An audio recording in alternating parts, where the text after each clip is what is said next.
자, 그렇다면 우리 지금부터 한번 지도에 대해서 한번 본격적으로 공부를 해보겠습니다. 먼저 우리는 서양의 옛 세계 지도라는 주제로 공부를 해보도록 하겠습니다. 시대별로 한번 가보도록 할게요. 먼저 고대부터 한번 가보겠습니다. 그러면 고대에서 수많은 지도가 있지만 우리가 꼭 알아야 될 지도는 어떤 지도겠어요? 맞습니다. 바로 최초로 만들어졌다라고 생각되는 지도가 가장 의미가 있겠죠. 그래서 우리 기억하셔야 할 고대의 지도가 바로 바빌로니아의 점토판 지도를 꼭 알아주셨으면 좋겠습니다. 얘는 왜 현존하는 가장 유튜브가 왜 뜨죠? 현존하는 가장 오래된 세계 지도다라는 거 알아두셨으면 좋겠습니다. 그래서 이 점토판 지도가 의미가 있는 거고요. 그리고 바빌론과 그 주변 지역의 미지의 세계를 표현했다라는 거. 그래서 바빌론은 지도가 만들어진 곳이죠. 바빌론, 그러니까 바빌로니아 문명을 의미합니다. 역사적으로 봤을 때. 그래서 이 바빌론과 그 주변 지역을 표현했다는 것 자체로서 가장 의미가 있는 지도입니다. 그래서 우리 바빌로니아의 점토판 지도에서 가장 중요한 점 뭐다? 현존하는 가장 오래된 지도다. 가장 오래된 지도이기 때문에 우리 좀 알아두자라는 거고요. 두 번째로 알아두어야 될 고대 지도. 굉장히 중요한 지도입니다. 선생님 옆에 검은색 별표 쳐놓은 거 그만큼 중요하다는 겁니다. 꼭 알아두셔야 돼요. 수능, 모의고사 단골로 나옵니다. 이거 빼놓고는 지도의 역사를 설명할 수가 없습니다. 바로 프톨레마이오스의 세계 지도라는 겁니다. 굉장히 중요한 지도입니다. 이 프톨레마이오스의 세계 지도는 150년경 로마 시대 때 제작된 지도인데요. 얘가 중요한 게 뭐 때문에 중요하냐? 이것 때문에 중요해요. 얘입니다. 바로 현대 지도에 사용하고 있는 경선과 위선의 개념이 사용이 되어졌고요.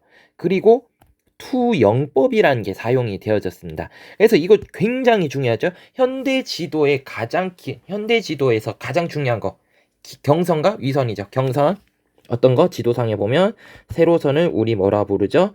경선이라고 부르고 지도상에 보면 가로선이 있습니다. 우리 이것을 뭐로 부른다? 그렇죠. 위선이라고 중학교 1학년 때 했죠.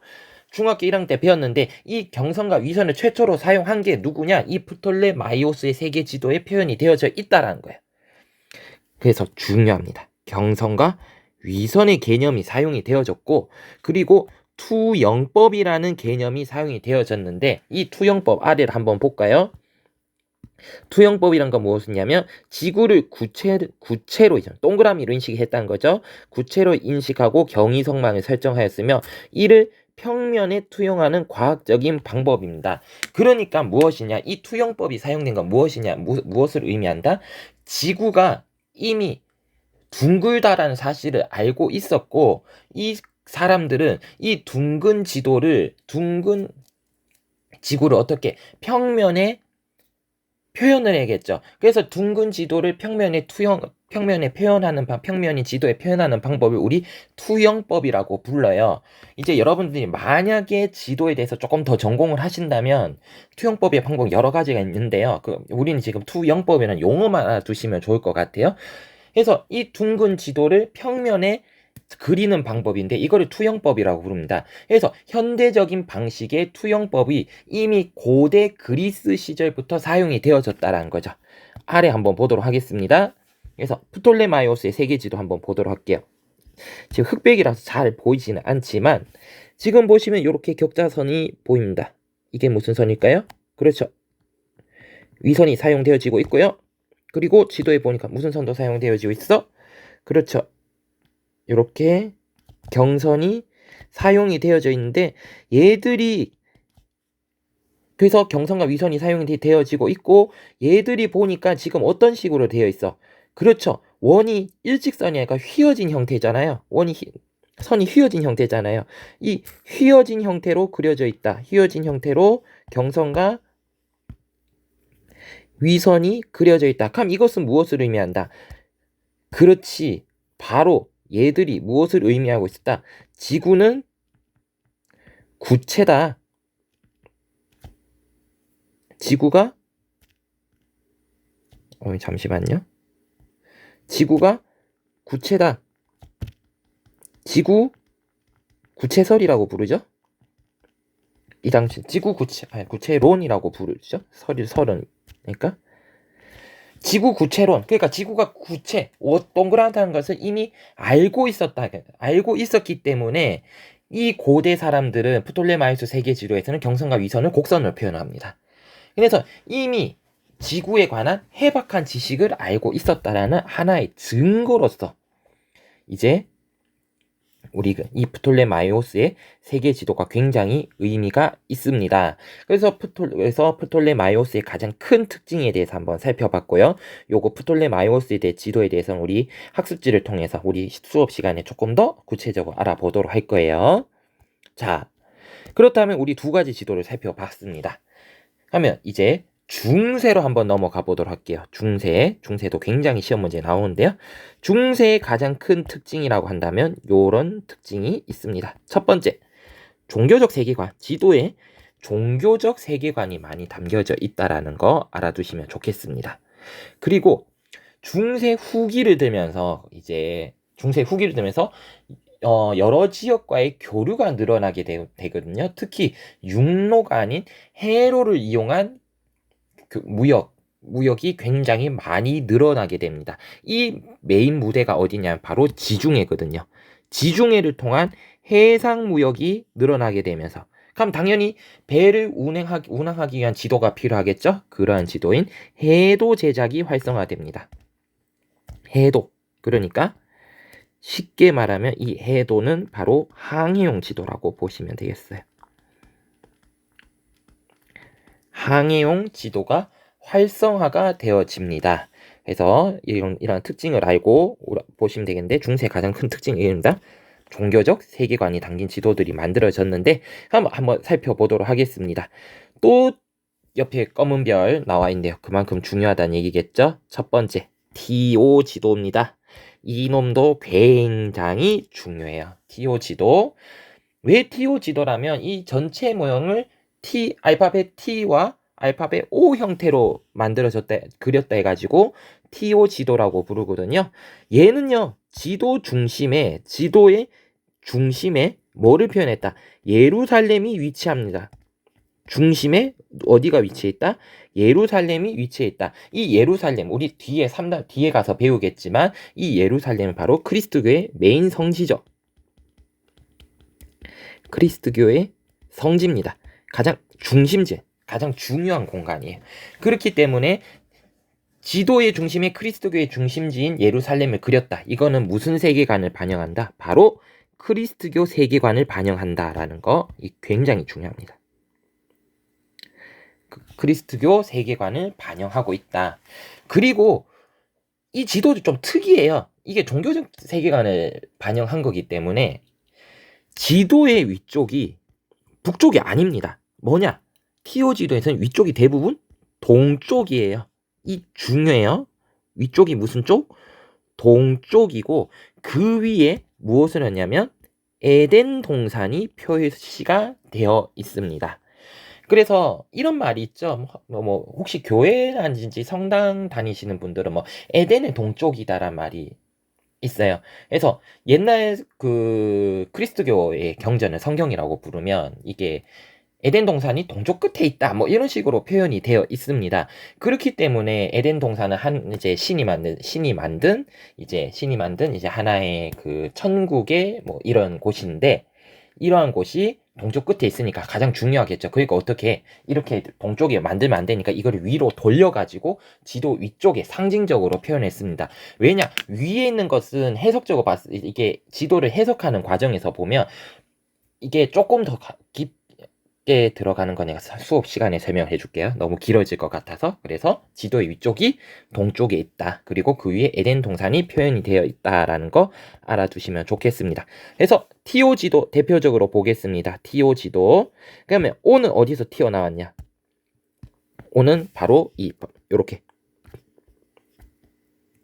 둥근, 세 개는 이렇게 둥글어요. 알파벳 O, 그리고 어떻게 육지가 크게 세 개의 대륙이 이렇게 T자 모양으로 돼 있다. 그래서 우리 이것을 무슨 지도라고 부른다? TO 지도라고 부르고요. 이 중심에 뭐가 있다? 이 중심에는 뭐가 있냐면 바로 여기가 바로 예루살렘입니다.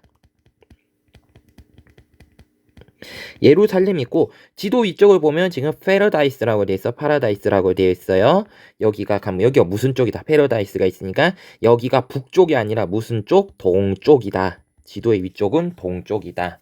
그래서 이 지도는 특이하게 동서 북남 요렇게 되어 있는 지도입니다. 그래서 우리 TO 지도 굉장히 시험에 많이 나오니까 여러분들 꼭 좀 알아두셨으면 좋겠고요. 자, 그 다음에 두 번째로 가겠습니다. 이 지도도 굉장히 중요합니다. 알 이드리시의 세계 지도. 요 지도도 지금 검은 별이 되어 있으니까 굉장히 중요한 지도겠네요. 알 이드리시의 세계 지도는 특징을 보시면 얘는 지도 중심에 뭐가 있냐면 메카가 위치해 있습니다.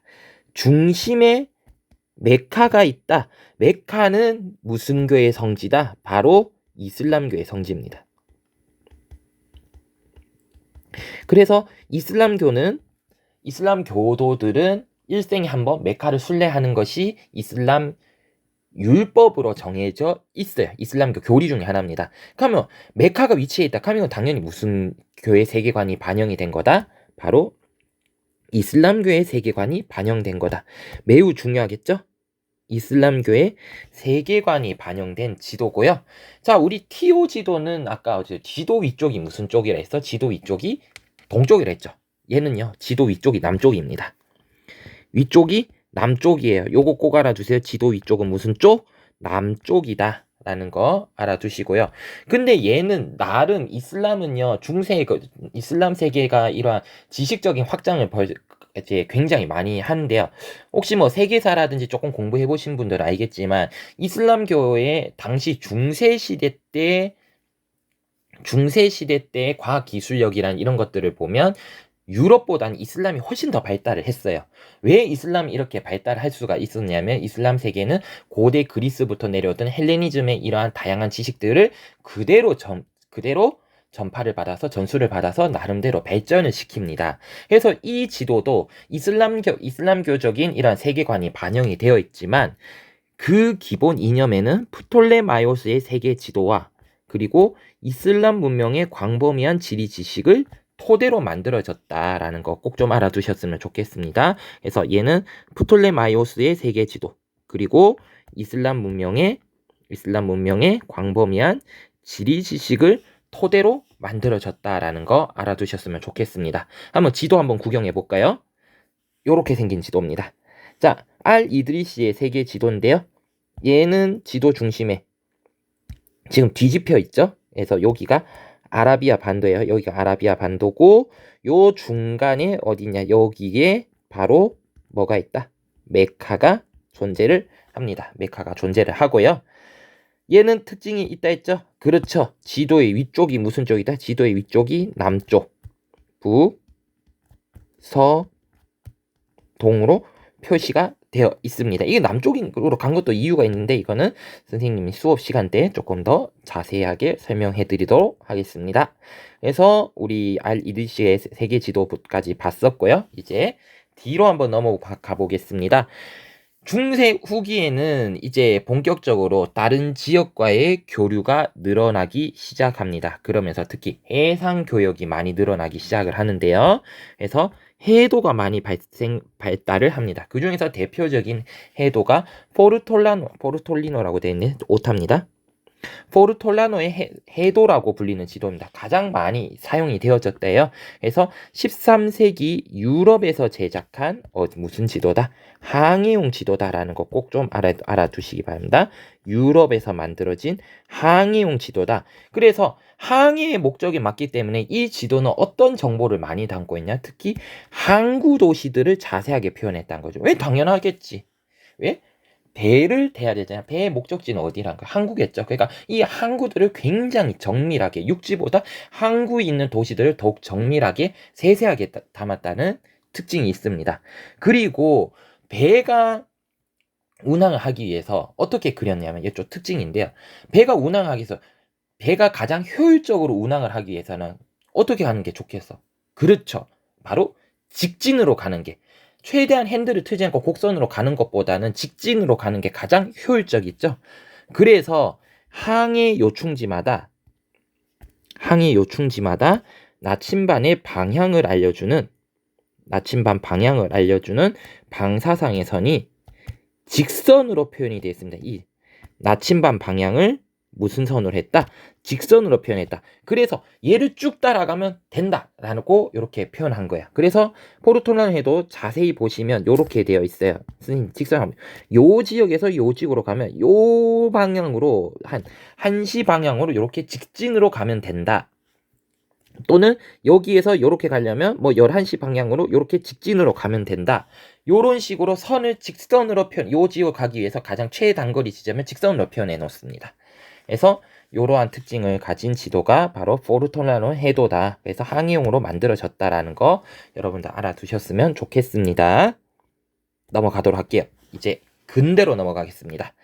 이제 점점 지도가 발달을 하고 지리 정보가 굉장히 폭발적으로 늘어난 시기가 발생을 합니다. 그게 무슨 시대였죠? 바로 대항해 시대입니다.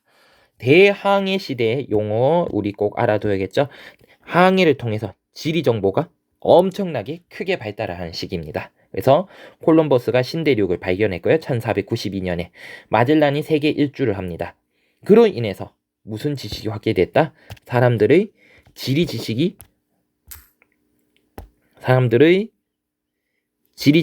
확대가 되어지죠. 지리 지식이 확대가 되어집니다.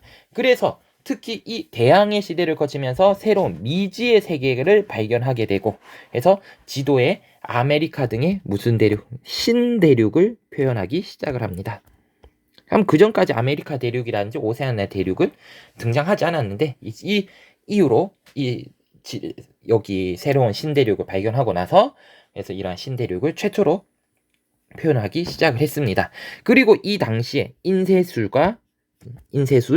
지도 제작 기술이 엄청나게 발생합니다. 인쇄술은 가장 대표적인 거, 구텐베르그라는 사람이 목판 인쇄 대량 그 인쇄 기술을 발명을 하잖아요. 구텐베르크라는 사람 통해서 이 지도가, 옛날에 이 지도를 일일이 다 뺏겼대요. 당연히. 그러니까 지도가 대량으로 보급되기가 굉장히 힘들었고, 이러한 지리 정보가 굉장히 상류 계층만을 위한 문화였는데, 이 구텐베르그가 인쇄 활자를 만들어내면서 이제 대량 인쇄가 가능해지게 되면서 지도의 가격도 떨어지게 되고, 그래서 이러한 지리 정보들이 많은 사람들에게 전수가 되는 결정적 계기가 됩니다. 그 시대가 바로 근대 시대였고요. 그리고 아직까지 항해가 많이 되는데, 이 나침반을 이용해서 포르토나노 해도에 이러한 아이디어를 얻어서 발전된 형태로 나침반을 이용한 항해에 편리한 메르카도르 도법 지도가 개발이 됩니다. 그래서 이때 만들어진 지도를 메르카도르 세계 지도라고 부릅니다. 이 지도도 굉장히 중요한 지도예요. 이 메르카도르의 세계 지도 아래 보시겠습니다. 현재에도 많이 사용됩니다. 현재에도 많이 사용이 되어지고요. 아래 보시면 이게 메르카도르 세계 지도고요. 현재 세계 지도들도 이 메르카도르라는 사람이 만드는 메르카도르 도법에 의해서 만들어집니다. 이제 기본이 돼서 현재는 이제 파생된 도법들이 많이 나오는데요. 아래에 있는 것 같이 항해용으로 적합한데, 얘도 마찬가지로 잘 보면요. 지금 지도는 잘 표현이 안 돼. 이게 항해용이기 때문에 얘도 이렇게 직선. 얘도 그래서 경위선이 어떤 식으로 되냐면, 경위선이 직각으로 표현이 돼서 경선과 위선이 이렇게 직각으로 표현이 되어 있습니다. 이렇게. 왜 이렇게 직각으로 표현했냐면, 이러면 항해할 때 최단거리를 표현을 할 수가 있대요. 그래서 이렇게 경위선이 직각으로 만나진 형태의 지도가 만들어졌다. 이런 것을 우리 메르카도르의 세계 지도라고 부르고, 이 지도가 현재도 많이 쓰이고 있다는 거 알아두셨으면 좋겠습니다. 자, 그래서 우리 서양의 세계 지도 함께 공부해봤고요. 이제 남은 부분 동양의 세계 지도입니다. 마지막 영상까지 꼭 시청해 주시기 바랍니다.